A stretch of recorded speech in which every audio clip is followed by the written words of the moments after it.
अब एक मामला है जहांगीर तरीन साहब के ग्रुप का, मुजम्मिल, वो अब वाकई सामने आने वाला है, क्योंकि मुराद राज साहब भी अलग ग्रुप बना रहे थे, वो ग्रुप उन्होंने अलग क्या बनाना था, वो तो खुद प्यारे हो गए जहांगीर तरीन ग्रुप को ही। इस सब में शाह महमूद कुरैशी साहब का रिहा होना, क्योंकि वो पहली ऐसी शख्सियत हम कह सकते हैं कि वो होगी जो यानी ओहदा भी ना छोड़े और पार्टी भी ना छोड़े और रिहा भी हो जाए, क्योंकि बाकी जो रिहाइयाँ जितनी हमने देखी हैं और प्रेस कॉन्फ्रेंस देखी है, मीडिया से बात देखी है, उसमें ये पहले हैं। लेकिन साथ उन्होंने जो बात की थी, झंडा इंसाफ का मेरे हाथ में है, मैंने इसमें बड़ा सोचा है, ये जो मैंने कैद काटी है इसमें, तो कुछ चीज़ें हैं जो मैं चेयरमैन के सामने रखूँगा और उनसे भी गाइडेंस लूँगा और फिर आपसे बात करूँगा। तो कहीं वो भी तो नहीं जा रहे। तरीन ग्रुप का मुश्किल है, उनकी आपस में काफ़ी लड़ाई है, लेकिन कुछ भी हो सकता है। देखिए, इस पॉइंट के ऊपर तो बिल्कुल क्लैरिटी नहीं है इस चीज़ को लेके। उसकी वजह यह है कि अगर ये नेगोशिएशन जिस तरह से आज तरीन साहब ने कोई शाम को सुना है कि कोई ऐलानात भी होंगे और साथ पार्टी के हवाले से भी फिरदौस आशिक अवान साहिबा जो हैं वो रोल प्ले कर रही हैं उनका स्पोक्स पर्सन का, तो अब देखना ये है कि असल में वो नज़रियाती तौर पे कहाँ जाकर खड़े होते हैं। अगर तो उनका नैरेटिव वही रहता है जो कल हम बात कर रहे थे पीटीआई वाला, तो उसमें ऑब्वियसली अट्रैक्शन तो होगी और पीटीआई के लिए स्पेस अगर मज़ीद स्क्वीज़ होती है तो फिर कुरैशी साहब anti-PDM narrative, anti-PDM, anti government, तो उसमें अगर कुरैशी साहब हों या कोई और हो, फिर ऑप्शन रहती नहीं है सियासत करने की और सिस्टम में तो रहना है आपने। उसकी वजह यह है कि जिस तरह से कुरैशी साहब आए थे पार्टी के अंदर, तो वो पॉपुलर अपील देख कर आए थे, जो मीनार पाकिस्तान का जलसा था या और चीज़ें हो रही थी। तो अगर इस टाइम के ऊपर उनको अपनी सियासत बंद गली में जाती हुई दिखाई देगी, तो मेरा नहीं ख्याल कि वो वहीं पर फर्म रहेंगे और कहेंगे कि मैंने यहाँ पर कंटिन्यू करना है। हाँ, जो -1 के हवाले से बातें होती हैं कि उसके बेनिफिशरी वो हो सकते हैं या फिर पार्लियामान से इस्तीफ़े देने के वो ख़िलाफ़ थे, तो उस पर एक कंसिस्टेंट नैरेटिव लगता है कि शाह महमूद साहब का है। लेकिन फ़िलहाल मेरा नहीं ख्याल कि उन्होंने अपना माइंड बनाया है कि मैंने जहांगीर तरीन साहब से जाके अलायंस करनी है या फिर अपनी पार्टी के अंदर रहते हुए मैंने ऑपरेशंस को चलाना है, क्योंकि उसके भी उम्मीदवारान 2-3 हैं, सिर्फ वो अकेले नहीं हैं। तो इसको देखते हुए ये पावर पॉलिटिक्स है और पावर पॉलिटिक्स जो है वो ब्रूटल होती है, उसका कोई जो है वो आइडियोलॉजी या कोई दीन ईमान तो नहीं होता, तो सिर्फ ये होता है कि जिस तरफ बहाव है उस तरफ चलें।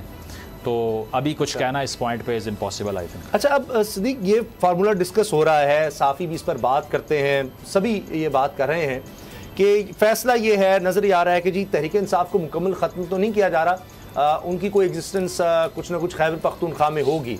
बाकी सब में ये बात हो रही है, बिलावल साहब वज़ीर आज़म के तौर पर हैं, पंजाब में नून लीग नज़र आ रही है, सिंध सबको बताया पाकिस्तान पीपल्स पार्टी, तो इस तरह से दोबारा ये गवर्नमेंट का हो रहा है, ये फार्मूला इस वक्त चल रहा है। अब इसमें तरीन ग्रुप कहाँ फिट होता है, शाह महमूद कुरैशी साहब कहाँ फिट होते हैं, किस तरह से ये मामला चलते नजर आते हैं? देखें, इससे सियासी में इस्तेकाम ख़त्म नहीं होगा। चलें एक लम्हे के लिए हम बात कर लेते हैं कि इलेक्शन हो गया, वो हंग पार्लियामेंट आ गई जनाब, फिर 14 पार्टियों को हिस्सा मिल गया, सारी 14 पार्टियों को। तो अभी आप देखें ना, जुल्फ़िकार बदर साहब क्या कह रहे थे, एक तरफ वो कह रहे थे कि माशाल्लाह जरदारी साहब पूरे अपने विजन के साथ उन्होंने वो जो एक जरदारी साहब पे भारी वो 14 पार्टियों को एक पेज पे ले आए और 14 पार्टियों को इक़्तिदार दिलवा दिया। दूसरी तरफ वो कहते हैं ये बहुत बड़ा चैलेंज है 14 पार्टियों को एक साथ लेके चलना, और ये बात दुरुस्त है, 14 पार्टियों को एक साथ लेके चलना। आप देखें ना, आज नाम दे दिया ना उन्होंने ज़का अशरफ साहब का चेयरमैन पीसीबी के लिए। आप मुझे बताएं कि मियाँ साहब के भाइयों से भी ज़्यादा उनके करीब है नजम सेठी साहब, मरीम साहिबा के अंकल हैं। मरीम साहिबा के अंकल को हटाना और ज़का अशरफ साहब को लाना ये कोई छोटी बात तो नहीं है, ये कोई आसान बात तो नहीं है।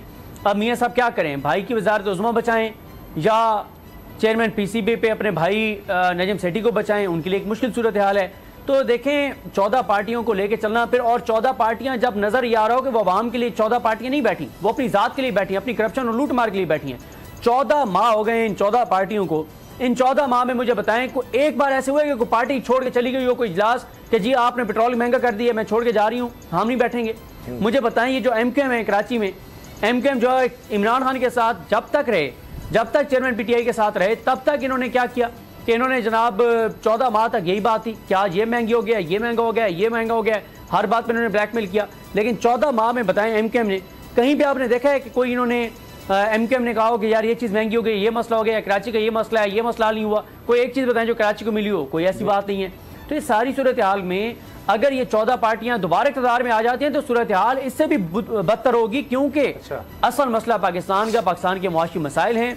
इंटर बैंक में आपका डॉलर बढ़ने लग गया है, ओपन मार्केट में डॉलर आपका मिल नहीं रहा, एक्सपोर्ट्स आपकी हैं नहीं, इंपोर्ट्स आपने जकड़ी हुई हैं, सब चीज़ें आपने वो जो उस दिन उन्होंने बताया था, हमारे साथ जो गेस्ट थे उन्होंने बताया था कि हर चीज़ उन्होंने कंट्रोल की हुई है, हर चीज़ को रोका हुआ है। और अगर खुदा न खास्ता इंटरनेशनल मार्केट में ऑयल प्राइसेस बढ़ गई तो फिर आप जो ये सोच रहे हैं कि 4-5 माह तक आप डिफॉल्ट नहीं होंगे, फिर फौरी तौर पे आप किसी बड़े हादसे और साने का शिकार हो जाएंगे। ये बात बिल्कुल सही है, लेकिन अब मुजम्मिल यही नहीं समझ आ रही कि जो जरदारी साहब ने भी बात की है या जो बातें होती हैं उसमें ये डिबेट है कि पहले मईशत को ठीक करें और फिर इलेक्शन में जाएंगे, इलेक्शन होंगे तो फिर मईशत कोई बेहतर हो जाएगी, एक क्लियर मैंडेट के साथ गवर्नमेंट हो जो IMF से मामला डील कर सके। आज की खबर यह है कि शहबाज शरीफ साहब ने कह दिया है कि खबरदार IMF के मुताबिक बजट तैयार करना है, क्योंकि इसके अलावा कुछ नहीं। उन्होंने इसहाक डार साहब को यह कह भी दिया है। जो हमारे पास ये इकोनॉमिक सर्वे आया है उसमें कोई एक अच्छी खबर नहीं है, कोई एक ऐसी खबर नहीं है हौसला अफजा हो जिसके बारे में हम कह सकें आइंदा 1 साल में हम करेंगे। आइंदा 1 साल में कितना हमने अरबों डॉलर, 30-40 अरब डॉलर का इंतजाम करना है वापसी के लिए, उसकी कोई सूरत नजर नहीं आती। अब ये पॉलिटिकल इंस्टेबिलिटी तो हर सूरत खत्म करनी होगी। दोस्त ममालिक कह चुके हैं, पहली दफा तारीख में IMF ने कह दिया जी आप कॉन्स्टिट्यूशन के तहत अपने मामला हल करें। अब उसमें इलेक्शन भी आ जाते हैं, उसमें हम देखते हैं कि जनाब आइन और कानून के मुताबिक केसेस भी आ जाएं। वो केसेस तो हम देखते हैं रोज बनते चले जा रहे हैं। तो ये समझ नहीं आ रही कि हमने पॉलिटिकल स्टेबिलिटी लानी है इकोनॉमिक स्टेबिलिटी के लिए, तो वो कैसे लानी है, उसके बगैर हमने इकोनॉमिक्स को कैसे संभालना है। सिर्फ यह है कि अच्छा हम हैं, आ जाएंगे, ठीक कर लेंगे, बाकी और प्लान कोई नहीं अभी दिया जा रहा, अभी तो बजट नहीं सेट हो रहा। देखें, बड़ा फैक्टर जो है वो जो इस एनालिसिस में हम मिस कर जाते हैं वो ये है कि एक हुकूमत अगर आ गई है और उसने तहिया भी किया है कुछ ठीक करने का, लेकिन जो अपोजिशन है वो मुसलसल सड़कों पे है, वो जलाओ घेराव भी कर रही है, वो सड़कें भी बंद कर रही है, वो धरने देने से बाज नहीं आ रही, तो ये इस तरह का रोड ब्लॉक जो होता है इसमें कोई नेल्सन मंडेला भी आ जाए वो परफॉर्म नहीं कर सकता। 2014 से उठाइए आप पॉलिटिकल इंस्टेबिलिटी को और आज तक देख लीजिए, उसमें PTV हमला केस देख लीजिए, उसमें पार्लियामान का गेट तोड़ने की बात देख लीजिए, सुप्रीम कोर्ट पे कमीज़ें लटकाना अपनी उसको देख लीजिए आप, और आगे चलिए तो धरने और इस्लामाबाद लॉकडाउन और आज ये सड़क बंद कल वो बंद। दुनिया का कोई इन्वेस्टर इस माहौल में इन्वेस्ट करने नहीं आता किसी मुल्क के अंदर। किसी फॉरेन डिग्नेटरी का टूर है तो उस पर एहतजाज शुरू हो जाएगा। अगर आपको एक असम्बली मिल गई है आवाम के मैंडेट से तो आप किसी के ऑर्डर पे वहाँ से इस्तीफ़े दे के घर चले जाएंगे। पहली बार तारीख़ में ये प्रेसिडेंट सेट करेंगे कि सिविलियन ने अपनी मर्ज़ी से असम्बलियाँ तोड़ के कहा कि ये ले हम नहीं हुकूमत कर रहे। तो पॉलिटिकल इंस्टेबिलिटी में सिर्फ PDM नहीं, तमाम स्टेक होल्डर्स इन्वॉल्व हैं। ये भी एहतजाज करते रहे हैं पिछली हुकूमत के दौर में, लेकिन जो इनके खिलाफ एहतजाज होते रहे हैं वो भी कंट्रीब्यूट करते हैं इनके फेलियर में। तो किसी को सक्सेसफुल करने के लिए अपोजिशन को भी कोऑपरेटिव होना पड़ता है। ये तो हमने कभी नहीं देखा, ये तो हम कहते हैं, लेकिन उसके बाद चाहे चार्टर ऑफ डेमोक्रेसी हो उसकी हमने धज्जियां उड़ती देखी हैं। 90 की दिहाई के बाद कहा गया, उसके बाद मैंने खुद देखा लाहौर की सड़कों पर जलाओ घिराव देखा कि शहबाज शरीफ साहब वज़ीर आला होते हुए उसको लीड करते थे, वो जलाओ घिराव को खुद ही, और ये सब कुछ हमने मैंने तो यही कहा है कि यहाँ अपोजिशन को मुखालिफत समझते हैं, दुश्मनी समझते हैं, जबकि पर्पज़ ये नहीं होता कि आप पार्लियामान को अबैंडन करके बाहर आ जाएं। चार्टर ऑफ डेमोक्रेसी की आपने बात की, किसने डिमोनाइज किया उसको, किसने कहना शुरू किया ये मुकमुका है असल में, किसने कहा कि ये बारियाँ लगी हुई हैं। अब आकर समझ आ रही है कि ये बारियाँ जो लगना शुरू हुई थी ये इसलिए शुरू हुई थी कि सिविलियन प्रोसेस आगे बढ़ सके।